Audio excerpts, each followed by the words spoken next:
The fatal competitiveness crisis for Korea Incorporated. Samsung Electronics, the source of K-business pride, has become a locus of concern. According to its earnings report, the chip-to-home appliance behemoth is estimated to have racked up an operating profit of 9 trillion won for the third quarter, falling short of market expectation and sending chip division Chip Jun Chen to issue a rare apology to its shareholders and investors as the bellwether stock neared two-year lows. However, can this problem be restricted to Samsung, the company which has long reigned over the realm of memory chips, has faltered by failing to foresee the sudden rise of an AI-driven age? It admitted that it has been stumbling in perfecting premium high bandwidth memory (HBM) chips to meet the standard of its primary customer NVIDIA, which nearly monopolized the supply of AI chips. But the bigger headwind stems from the fast-rising Chinese competition.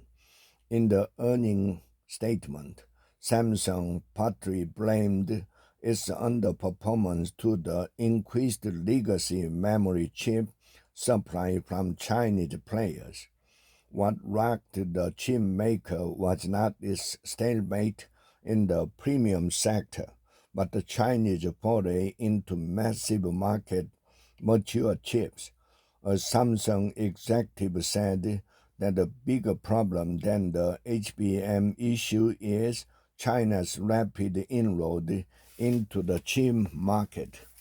Market tracker TrendForce estimate the share of Chinese names in the dynamic random access memory DRAM market to rise from estimated 6% in the third quarter to 10% a year later.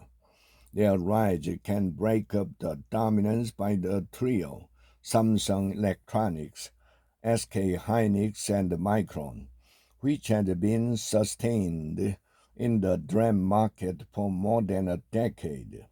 This spells a nightmare for the Korean chip industry. China's top DRAM player, Changxin Memory Technology, CXMT, is still fragile, having started selling DRAM chips in 2020, but the company's past ascension had the full blessing and funding from the Chinese government, which had launched chip funds to dole out $41 billion this year alone. The chip sector is not the only danger zone. Korea pride supremacy in secondary batteries as much as chips, but producers these days stand no chance against China's dominance. As of August, Chinese players accounted for 65% of battery supplies to EVs compared with 21% of Korean makers. Of the top 10 EV battery makers, 6 are Chinese, including CATL, at the top with 37%. Korea has exited from the liquid crystal display market it once dominated after being completely beaten by Chinese latecomers. Petrochemicals and steel producers also struggle against cheap Chinese supplies. Korea so far was able to avoid a direct clash in the chip and battery war with China, largely thanks to U.S.-led sanctions that keep a Chinese foray into Western market at bay. We cannot know the outcome should there be any change in U.S. policy. John, the chip division head at Samsung, vowed to revive its fundamental competitiveness in core technologies and realign its organizational culture. Technology and organizational culture are all linked to manpower. Samsung employees have lost their iconic morale and loyalty. Employees advise one another to keep low. The work-life balance culture has also reached the younger workforce of Samsung. Negative effects from the rigid 52-hour work week also played a part in weakening the tech company, and its competitiveness cannot be defined when employees drop their research project and the urgent issues to keep to the office hours. There has been little progress in the agenda to flex the uniform work hours. The government has been unable to revisit the issue after its proposals of loosening work hour rigidity were met with strong protest last year. Recruiting talents also is not easy. Top brains choose medical schools over cheap engineering department. The enlargement of the medical school admission quota can translate into a bigger hemorrhage of science majors to med schools.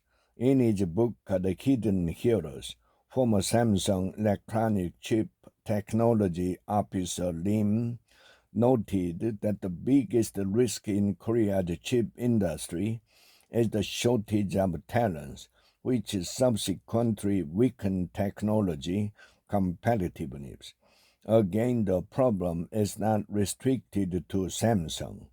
All the setbacks, Chinese competition, rigid work hours, and the medical school craze agree, aggrieving Samsung are common challenges for the Korean manufacturing industry. The dangers are obvious, but nothing is being done.